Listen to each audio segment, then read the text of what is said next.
Hi, Amy. So it's nice to meet you. And as founder of Charity Club and one of the main driving forces of this nutritional mission in Ghana with the Talented Women's Club and all your years of experience, I'm hoping you can share with us some insights about the lives of these women we're impacting and how nutrition can be improved. So my first question for you is, when you first got involved in this mission, helping women in Ghana, you conducted interviews with different women to find out more about their lives and what they needed help with. So can you offer some insights as to what you learned from that? Thank you for your interest. It's been a fantastic process getting to know these women as well. When I came to Ghana, I came as an anthropologist to study charismatic churches, which was something quite different. There are many women involved in these projects, and a lot of it has to do with money as well, the money that the tithes that they pay. So money was a big topic. And it was obvious that they didn't have enough of it, and that some of them were struggling. The charity club offered. We had heard about this microcredit to fund something called microcredit. And at this point, this is 20 years ago, and that it existed obviously, but it wasn't well known. So Yeah. the idea was to interview women to see what their problems were, but also to see what possibilities they had to earn some more money if they have a small loan that they could maybe buy a sewing machine or something like that for them. So it was also originally primarily just to see what their economic situation was.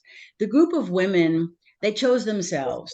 I had a friend there who was also a low income, fantastic woman with a lot of energy. And we sort of put this thing together ourselves. And she and some of her friends got together and liked this idea very much, of course. We had to sort of make some adjustments to some expectations. The fact that they were supposed to pay the money back. This Yeah. wasn't just a gift. And in that way, they could own the funds themselves and also earn money in that way. So the interviews were very much about their economic situation, but also their private life, their personal life, how many children they have, how much education. The general profile is, and most of the time I had to have an interpreter because English is the national language, but there are over 200 languages spoken in the country. And so people mostly speak the local language. If they've dropped out of school, like most of these have, around grade 4 or 5, or even less, then their English is very, very poor. They know a few words, of course. So I would have an interpreter. And pretty much the profile is very, very similar. As I said, they dropped out of school quite early. Most of them come from rural communities because this area where we're working is a slum, very, very fast growing. In the 20 years I've been going to Ghana, it's grown. I don't even know where the town ends anymore. It just goes back and back into what previously was farmland. So they're first generation slum dwellers, you can say, or second generation. They've come there because the opportunities are better there. Their jobs are, as I say, have no education.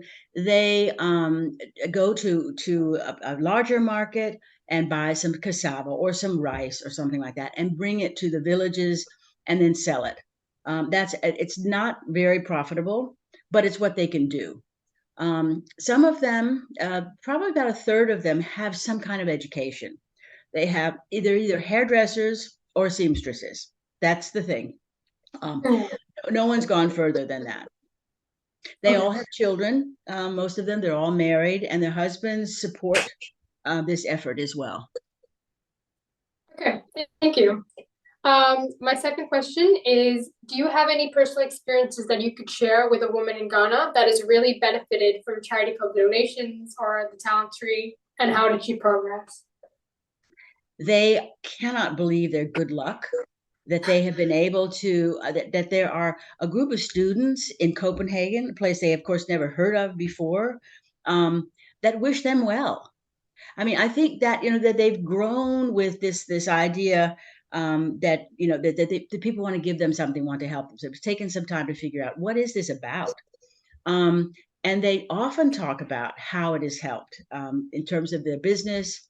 For example, a woman who is a hairdresser, you see her shop. She has lots of things on the shelf, but they're all empty, the bottles, because she can't afford to replenish them. So she can with this extra money, by actually have the hair products that she needs when people come. And then it is known that she will have them where the others don't. Another woman who has a shop, that's the other, a couple of people have shops. They're quite successful because they're on the main street. She branched out and began selling a particular product that she wouldn't have been able to afford to have before. And she earned a good deal of money from that. A woman named Josephine, she makes fantastic chicken and rice dish. Mhm. And she just used her microcredit to paint her little shop. Just to it can be really quite small. People know her rice and chicken is good, but I mean, small things like that. They say Yeah. that it helps their business because they're all pretty much doing the same thing. The competition is incredible. Um, the difference between these women, there are many other women like them, is that they're quite serious about their business. They work all of the women work very, very hard, but these take special care to do a good job. In terms of nutrition, they really can tell, they can feel it, that they feel better if they eat in a certain way. If they now understand about nutrients, about micronutrients, about vitamins. What's a vitamin? How would they know? You left school in fourth grade. You don't even know how a heart works, or Yeah. what muscles do. So all of these things, they constantly say that they're very, very grateful that they now know. Okay. That's very interesting. Thank you. Third question is, how was the Talented Women's Club formed? And were you Yeah, there? yeah. I mean, like I say, I went there to study charismatic churches as an anthropologist because in these fast-growing slums, the churches often are kind of social centers. So I want to look at this phenomena that you don't have your chief that you had, you're not connected to, larger families anymore necessarily. So these churches become, social networks, you can say. And so it was out, and I had a friend who was a member of this church, this particular Pentecostal church. Um, and she actually, her husband, tragically, after with three children, ran off with another woman, and there she was. And so I was down there with another different project, and I gave her $100. I said, I hope this can help you in some way. And I came back a year later, and she had learned to bake, and she bought herself an oven. And I said, have you ever heard of microcredit? Of course, she hadn't. That's Yeah. what it's about. It's about giving someone a chance that they wouldn't have. And she was already a seamstress. So she had two things going for her. It was really excellent. So from there on, we started the Talented Women's Club. Well, they were calling, there was just a group of women, and they found out the name because they felt themselves to be very talented Nice. women. So they chose the name. Okay. My last question is about these women's small businesses. So, did you ever get to see some of these businesses? Obviously, you talked a little bit about that. What Yeah. kind of impact does it have on the families? Yeah, for sure. The families, the husbands are pleased, the children are pleased. All the women in this group send their children to school or their grandchildren, make sure. That's a very, very high priority. I mean, when I was interviewing them, I also asked them about their dreams as young girls. What were they thinking about? And being a nurse, being a police officer or a customs agent, these are positions of power. Was something that they dreamed of. But just getting any kind of education, this dream they pass on to their children and to their grandchildren. So that's very concrete. I'm in and out of these shops all the time. There was one hairdresser. She offered to braid my hair once. she got these blonde, attachments or whatever they're called. And her Yeah. apprentices had such fun because this funky hair here, they were all playing around with it. I looked terrible. I look like a skull with zippers. But anyway, so I'm in and out of these shops, and Yeah. and we we have a lot of fun together. You've never heard so much laughter and joy that you get from these women.